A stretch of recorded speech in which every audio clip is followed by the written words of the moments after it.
Ladies, gentlemen, please welcome Li QinQin.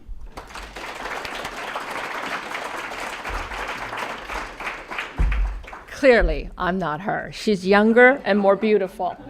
But I'm here to give you a little bit of background of what the Spring Bud program is, and for almost paralleling a little bit of what Scott talked about, which is rural education.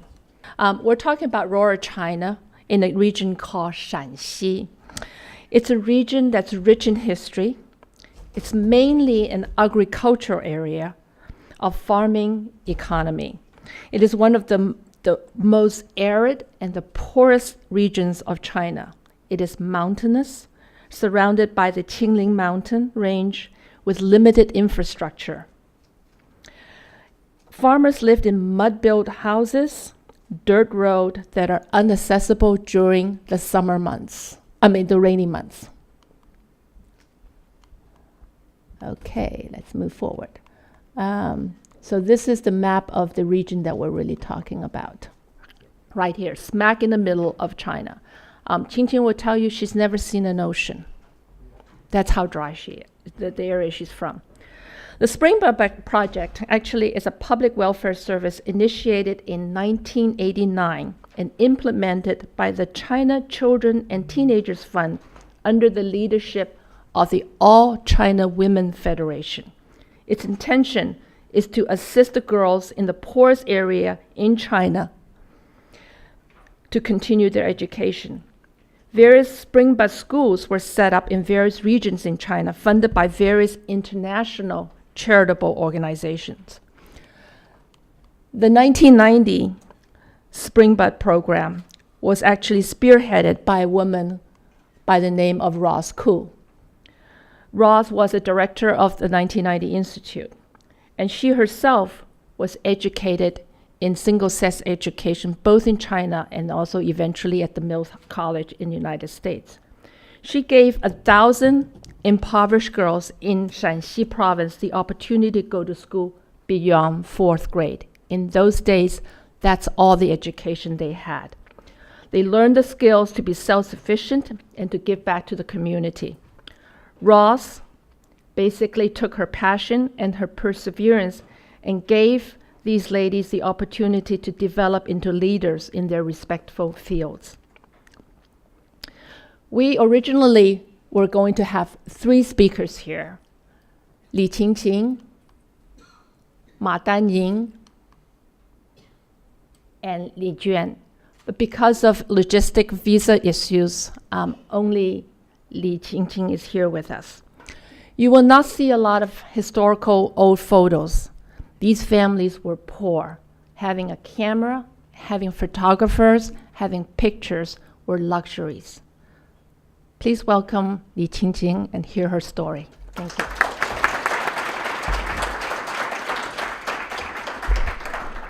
Thank you. Good morning, everyone.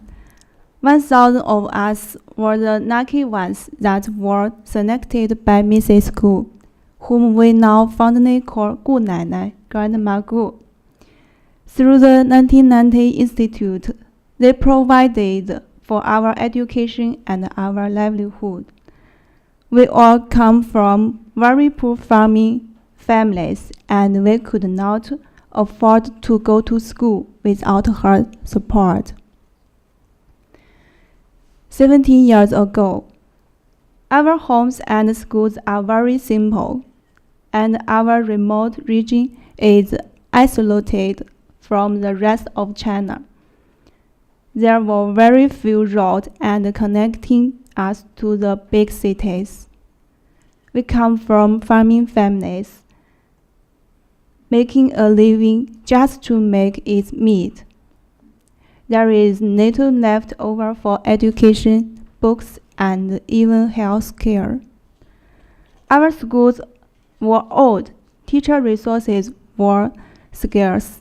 In many cases, there were not enough teachers to teach different grade levels. However, there is a group of us. We wanted to learn no matter what. We are the lucky few who had the chance to study. this is our chance for a better future. Through the Springboard program, we were all given uniforms and shoes to wear. We had a chance to go to schools and spend most of our time studying.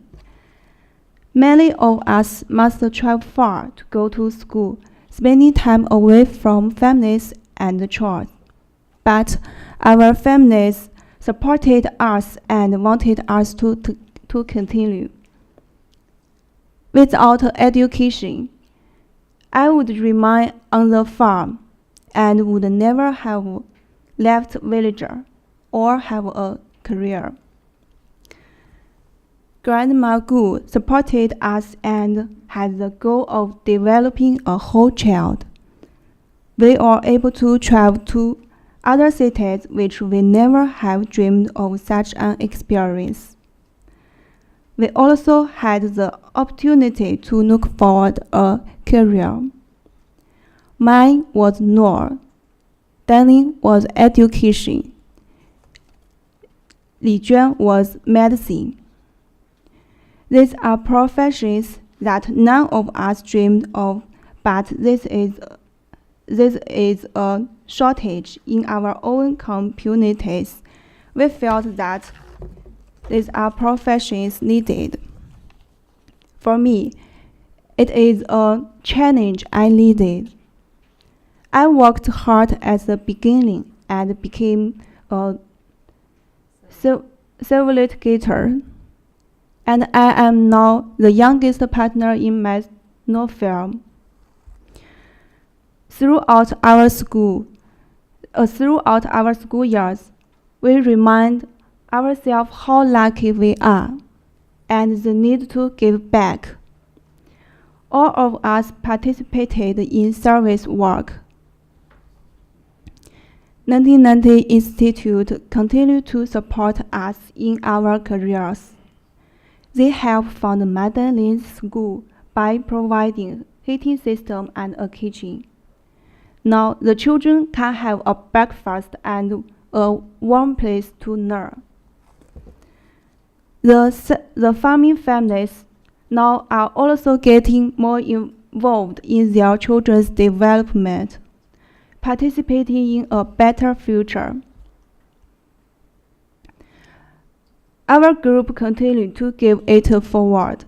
This year, the 1990 Springboard Girls, we fundraised and bought music instruments for the blind and mute school in Xi'an. China is changing, and policies are changing, with the goal of closing the education gaps have helped keep children in school. We see a bright future for our community. A better educated generation will also continue to support China's growth. Thank you.